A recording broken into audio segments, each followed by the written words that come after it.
খাগড়াছড়ি পর্বতরা যেতে যেতে কি কি দেখলাম এবং চোখের সামনে কি কি পড়লো এবং কেমন লাগলো এটা আপনাদেরকে বলার চেষ্টা করবো। আমি প্রথমে এটা বলে দিই, গড় হয়তো একদম উপরে আর না হয় একদম নিচে। আসসালামু আলাইকুম, this is Abdus Samad, blog দেখছেন খাগড়াছড়ির। অবশ্যই আপনারা এখন বুঝে ফেলেছেন যে আমি এখন খাগড়াছড়ি যাচ্ছি থাম্বনেল এবং শিরোনাম দেখে। প্রায় আজ থেকে 3 বছর আগে থেকে বলতেছি আমরা খাগড়াছড়ি যাব, কিন্তু খাগড়াছড়ি যেতে পারিনি। খাগড়াছড়ি যাওয়ার জন্য আমরা বাসের অপেক্ষা করতেছি, টিকিট কেটেছিলাম অনলাইনে। এর জন্য অনলাইনে টিকিট কাটার পর আমরা এখানে অপেক্ষা করতেছি যেন বাসটা তাড়াতাড়ি এসে পড়ে। আমরা যাইতেছি কই কই যেতেছি কই যেতেছি জুড়ে গো খাগড়াছড়ি। হ্যাঁ মোবাইলের ভিতরে কেটা কেটা মোবাইলের ভিতরে কেটা আমি আর তুমি। অবশেষে আমরা এখন বাসে আছি। প্রায় 1-1.5 ঘন্টা অপেক্ষা করার পর শান্তি পরিবহন বাসটি এসেছে আমাদের স্টেশনে।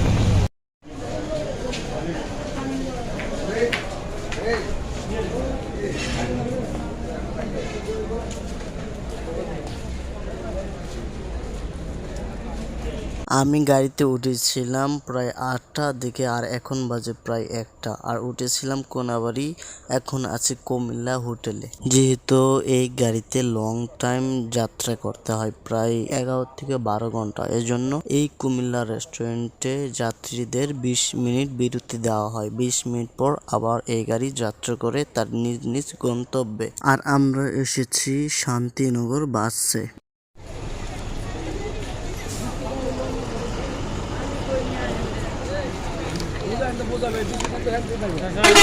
একটু আগেও এই বাসের সিটগুলা সম্পূর্ণ ভরা ছিল। এখন কুমিল্লায় রেস্টুরেন্টে গিয়েছি কিছু খানা পিনা করতে, কারণ যাত্রা অনেক দূর যেতে হবে বাড়িতে। হালকা নাস্তা পানি করে নিলাম।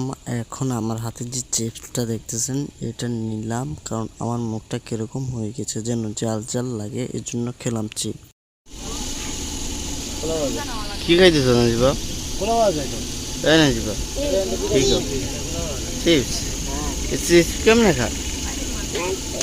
হ্যাঁ মুখ দেখায়, সত্যি মুখ দেখায়। দেন ফাইনালি এখান থেকে শুরু হলো খাগড়াছড়ির সীমান্ত। এখান থেকেই গাড়ি ঘোড়াকে ছেড়া হয়, আর এই জায়গাতে চেকপোস্ট আছে। কেউ এই জায়গাতে ফাঁকি দিয়ে যেতে পারবে না, আর কেউ যদি যেতে চায় অবশ্যই জরিমানা তো ধরা হবে। যেহেতু এখান থেকে খাগড়াছড়ি পাহাড় শুরু হয়েছে, মূলত আমি খাগড়াছড়িতে আসার মূল লক্ষ্য ছিল যে আমি পাহাড় দেখবো এবং এরকম ভাবে ভিডিও করব। এখন আমি গাড়ির সামনে আছি, এই রাস্তাগুলা যেভাবে বেঁকে বেঁকে গেছে, আমি ক্যামেরা কন্ট্রোল করতে কষ্ট হয়েছে এবং নিজেকে তো অবশ্যই, কারণ আমি তো ভারী ওজনও আছে আমার শরীরের। এতক্ষণ পর্যন্ত যে আমি বলে আসলাম খাগড়াছড়ি অ্যান্ড খাগড়াছড়ি, এটাই হচ্ছে খাগড়াছড়ি, এটা মূল খাগড়াছড়ি বলে। আর এখন আমরা খাগড়াছড়ি থেকে যাব আরো সামনে। এখন আমরা যাচ্ছি দিঘিনালা। আসলে যদি আপনি চান যে আমি ফুল খাগড়াছড়ি ঘুরে দেখতে চাই, তাহলে অনেক দিন লেগে যাবে, আপনি দেখতে পারবেন না। খাগড়াছড়ি এরিয়াটা অনেক বড়, অনেক বিশাল। আর এখন আমরা যেই জায়গায় যাব সেটা হচ্ছে দিঘিনালা। সেটা একটু ঠিকঠাক আছে, কিন্তু পাহাড় এলাকা, অনেক পাহাড় আছে, অনেক উঁচা উঁচা পাহাড়, কিছু গেলে দেখা যাবে এবং আপনাদের সাথে শেয়ার করব। এই বাসে উঠেছিলাম প্রায় 11 ঘন্টা আগে, এবং 11 ঘন্টা পর আমার চেহারার অবস্থা এই।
আসছো তুইলে পারবো না গুলো নিতে